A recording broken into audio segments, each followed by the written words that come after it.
Fala, turma! Hoje eu vou resolver com vocês as questões de raciocínio lógico-matemático do concurso da SAE Minas Gerais. São as questões que foram aplicadas no período da manhã. Antes de mais nada, se você é novo por aqui, inscreva-se no canal, dê um like no vídeo.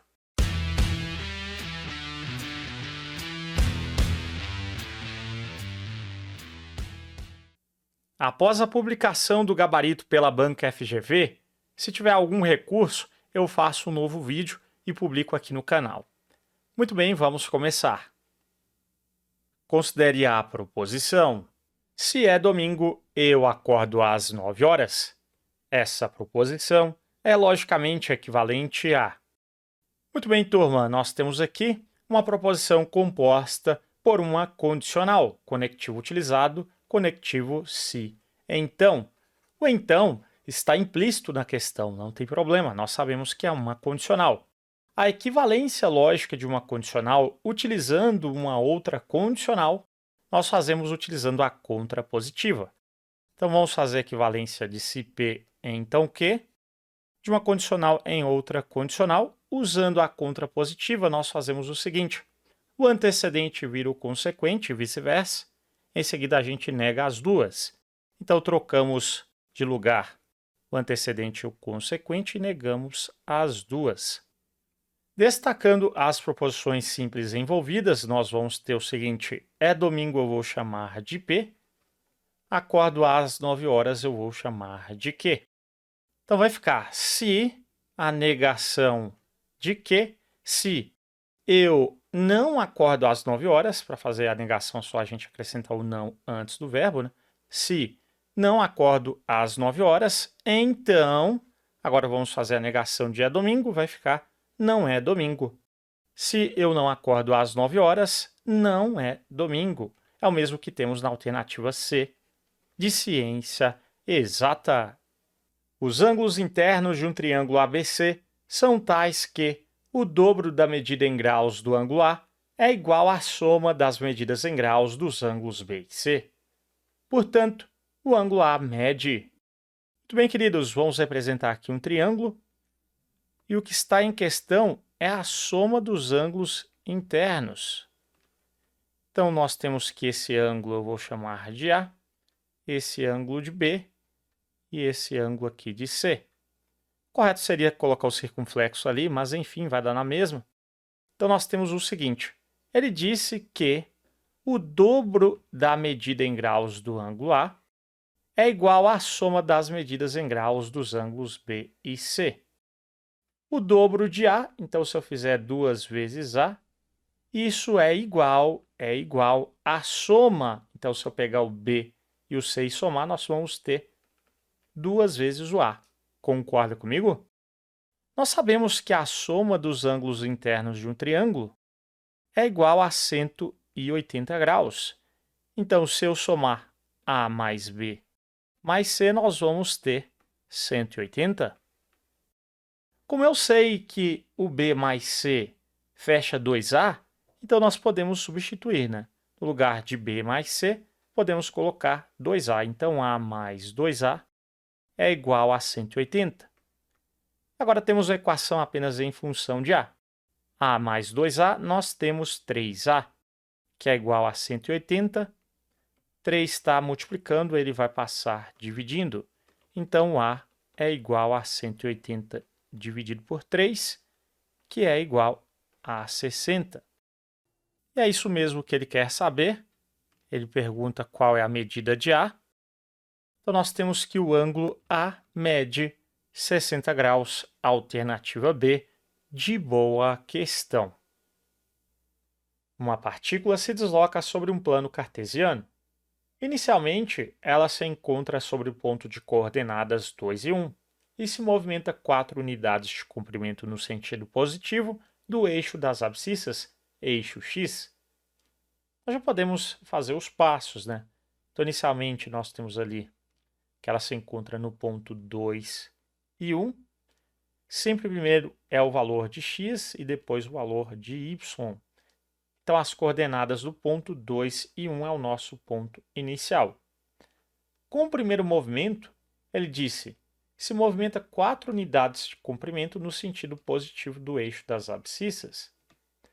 Se a gente pensar no eixo x, nós temos o seguinte. O eixo das abscissas é o eixo horizontal. Se ele andar para a direita, eu somo, né? Ele pode dizer sentido positivo. E para a esquerda, ele pode dizer também sentido negativo. No eixo vertical, o eixo y, também conhecido como eixo das ordenadas, para cima nós vamos ter o sentido positivo, para baixo, negativo. Então, ele se movimenta 4 unidades de comprimento no sentido positivo do eixo das abscissas. Então, vamos pegar ali a coordenada do ponto no eixo x, é 2, e agora nós vamos somar as 4 unidades, já que o sentido é positivo, eu vou fazer mais, né? Então, eu pego 2 e somo 4. 2 mais 4, nós vamos ter 6. Na ordenada, a sua coordenada não vai mudar, vai continuar 1. Ele não disse nada em relação à ordenada até então. Agora nós temos mais um movimento, e em seguida ele se movimenta 3 unidades de comprimento no sentido positivo do eixo das ordenadas, eixo y. Então nós vamos ter que pegar ali agora no eixo y, o x, a coordenada não muda, e vamos, nós vamos somar 3, já que nós temos o sentido positivo. Então, vamos adicionar 3 para y. Então, a coordenada em y é 1. Fazendo 1 mais 3, nós vamos ter 4. Então, estamos no ponto 6 e 4. Por fim, ela se desloca 2 unidades de comprimento no sentido negativo do eixo das abscissas. Eixo das abscissas é o eixo x, então vou mexer com o 6. Então, finalmente, nós vamos ter agora 6, se desloca 2 unidades no sentido negativo. Portanto, eu tenho que diminuir, 6 menos 2. 6 menos 2, 4. Portanto, nós temos que a nossa resposta, após esses 3 deslocamentos, que é o que ele quer saber, a partícula se encontra sobre o ponto de coordenadas 4, 4. Alternativa, portanto, A de aprovação. Em um cesto havia bananas de 3 tipos diferentes. Metade dessas bananas eram banana prata, 30% do total de bananas eram bananas d'água, o restante das bananas no cesto eram bananas ouro. Foram retiradas do cesto 5 bananas, uma banana d'água, 2 bananas prata e 2 bananas ouro. Após as retiradas, 16% das bananas que restaram no cesto eram bananas ouro. A quantidade original de bananas no cesto era igual a. Então, naquele cesto, nós não temos o total de bananas, é o que ele quer saber. Esse total eu vou chamar de x. Então, nós temos 3 tipos, metade dessas bananas eram banana prata. Então, banana prata, que eu vou escrever apenas prata, organizando os dados, nós temos a metade. Como ele cita ali 30% em seguida, vamos deixar metade na forma percentual. Metade de alguma coisa é 50% daquela coisa. E nesse caso, 50% de é vezes, então 50% vezes x. Vou deixar na forma aqui decimal, que vai ser 0,5x. Depois nós temos 30% do total de bananas eram bananas d'água. Então, bananas d'água, nós temos 30% do total, é 30% de x, que é o mesmo que 0,3x, deixando na forma decimal. O restante das bananas no cesto eram bananas ouro. Então, o restante, se eu já tenho 50 com 30%, 50% com 30%, 80%. Então, para as bananas ouro, está faltando ali 20%, para fechar o total 100%. Então, é 20% de x, que é o mesmo que 0,2x. Muito bem, em seguida ele disse, foram retiradas no cesto 5 bananas. Uma banana d'água, 2 bananas prata e 2 bananas ouro. Após as retiradas, 16% das bananas que restaram no cesto eram bananas ouro. Após as retiradas, nós temos que as bananas restantes, nós temos o total menos as 5 bananas retiradas, né? Então, eu tenho que calcular 16% de vezes o número de bananas que restaram, que é x menos 5, o total menos 5. Então, nós temos que isso aqui é igual às bananas ouro após as retiradas. Então, sobraram quantas bananas ouro? Ora, se eu tinha 0,2x no cesto, agora nós temos 0,2x menos as 2 bananas ouro que eu retirei daquelas 5 do total, né? Então, eu posso igualar isso a 0,2x menos 2. 0,2x menos 2. Muito bem, para a gente encontrar o valor de x, que é o total, é só a gente resolver agora essa equação. Vamos escrever 16% na forma decimal, fica mais fácil. Então, fica 0,16. Agora fazemos a distributiva, 0,16 vezes x, 0,16x, menos 0,16 vezes 5. Vamos fazer aqui. 5 vezes 16 dá 80, 2 casas, então temos 0,80 ou 0,8 dá na mesma, que é igual a 0,2x menos 2. Eu vou deixar aqui à direita a letra, acho que fica mais fácil passar esse 0,16x para a direita. Então, ficou 0,2x, 0,16 está somando, ele passa subtraindo, né? Então, menos 0,16x. Muito bem, esse menos 2 eu vou passar para a esquerda, ele vai ficar positivo, né? Vai ficar menos 0,8 mais 2, ou 2 menos 0,8 é a mesma coisa. Então, agora, diminuindo 2 menos 0,8, vamos ter o seguinte, igualamos as casas e subtraímos, 2 menos 0,8, nós vamos ter 1,2. 1,2 é igual a 0,2x menos 0,16x. Subtraindo os coeficientes, 0,2 é a mesma coisa que 0,20, né? Menos 0,16, nós vamos ter 0,04. Então, 0,04x. Então, esse 0,04 está multiplicando o x, vai passar dividindo 1,2. Portanto, o x será 1,2 dividido por 0,04. Que nós temos divisão com vírgula, nós vamos igualar as casas. Eu tenho 2 casas, aqui eu tenho uma casa apenas. Igualamos as casas, em seguida eliminamos a vírgula. Então, nós temos 120 dividido por 4 na prática, né? 120 dividido por 4, nós sabemos de cabeça que é igual a 30, né? Portanto, a resposta é que o x é igual a 30. Esse é o nosso total. Portanto, a resposta alternativa A de aprovação. Um dado comum possui 6 faces numeradas de 1 a 6, de tal forma que os números indicados em 2 faces opostas sempre somam 7. Devido a um defeito de fabricação, a cada lançamento desse dado, a probabilidade de que o número 6 seja obtido é o triplo da probabilidade de se obter o 1. Então, ele diz, queridos, que a probabilidade de que o número 6 seja obtido, a probabilidade de obter o 6 eu vou chamar de P6, é o triplo da probabilidade de se obter o 1, que eu vou indicar por P1. Então, o triplo é 3 vezes, né? Então, é 3 vezes P1. Ele disse ainda que a probabilidade de resultado igual a 1 é a metade da probabilidade de ocorrência de todos os demais casos, demais resultados, né? Então, quais são os demais resultados? Ora, são 6 faces numeradas de 1 a 6.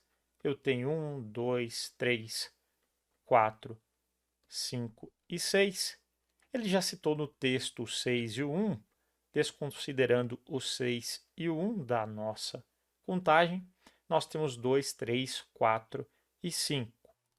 Então, ele disse que a probabilidade de resultado igual a 1, então P1 é a metade da probabilidade de ocorrência de todos os demais resultados. A metade de alguma coisa é aquela coisa dividida por 2, né?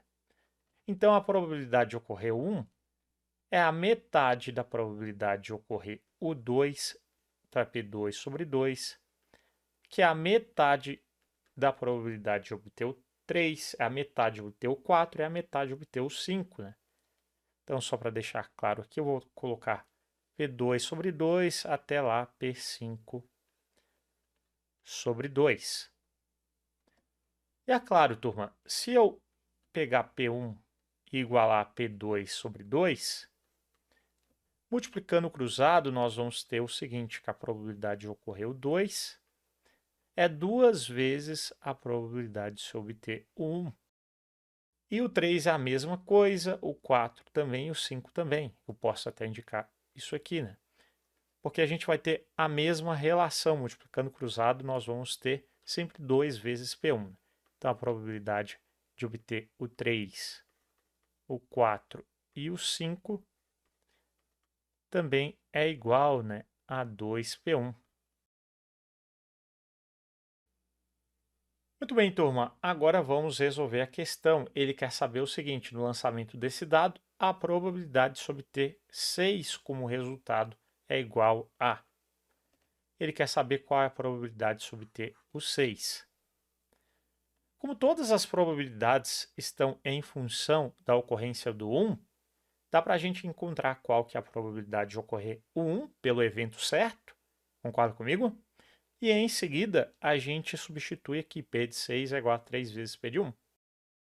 Nós resolvemos em nosso curso uma questão bem parecida como essa aqui de probabilidade envolvendo o evento certo, né? Se você viu lá a aula teórica sobre probabilidade, eu coloquei uma questão bem parecida.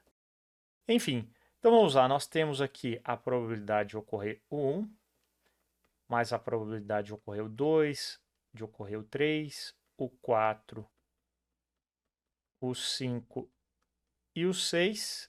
Esse é o nosso evento certo, né? Somando todas as probabilidades, nós vamos ter que o resultado disso é 100%, é certeza, o evento certo é igual a 1. A probabilidade de obter o 1 nós vamos deixar mesmo, é P1 mais. P2, como é 2P1, eu posso colocar aqui, né? No lugar 2P1. Aqui eu vou ter de novo 2P1, 2P1, 2P1, mais P de 6. P de 6 nós vamos ter 3P1. 3P1. Então, até então, eu tenho mais 2, 4, 6, 8P1, né? 8P1. Então, eu já somei isso aqui, ó. E agora eu tenho que somar mais 3P1, igualando isso a 1. Aqui eu tenho P1, que é a mesma coisa, né? O coeficiente é 1. 1P1 mais 8P1 mais 3P1. 1, 8, 9 mais 3, 12. 12 vezes P1 é igual a 1. Então, a probabilidade de obter o 1, 12 está multiplicando, ele vai passar dividindo, né? Então, será igual a 1 sobre 12. 1 dozeavos é a probabilidade de se obter 1. Ele quer saber a probabilidade de se obter 6, né? Então, a probabilidade de se obter o 6, sabemos que é igual a 3P1. Então, multiplicando 3 vezes o valor de P1 é 1 dozeavos, nós teremos 3 vezes 1, que é 3, dividido por 12. Simplificando tudo aqui por 3, 3 por 3 nós temos 1, 12 por 3 nós temos 4. Então, a resposta da questão, a alternativa D, de dedicação. Essa questão de probabilidade, com certeza, foi a mais difícil das questões de raciocínio lógico-matemático. Particularmente, eu considerei 3 questões fáceis, as 3 primeiras que resolvemos. Uma questão de nível médio, que foi a questão de porcentagem, né? Nós tivemos que usar ali equação do primeiro grau também. E essa última de probabilidade é uma questão um pouco mais difícil. Se você não acertou as 5, não se preocupe. No mínimo 3, acredito que vocês tenham garantido aí. Muito bem, queridos, espero que vocês tenham gostado da correção. Um grande abraço e até a próxima!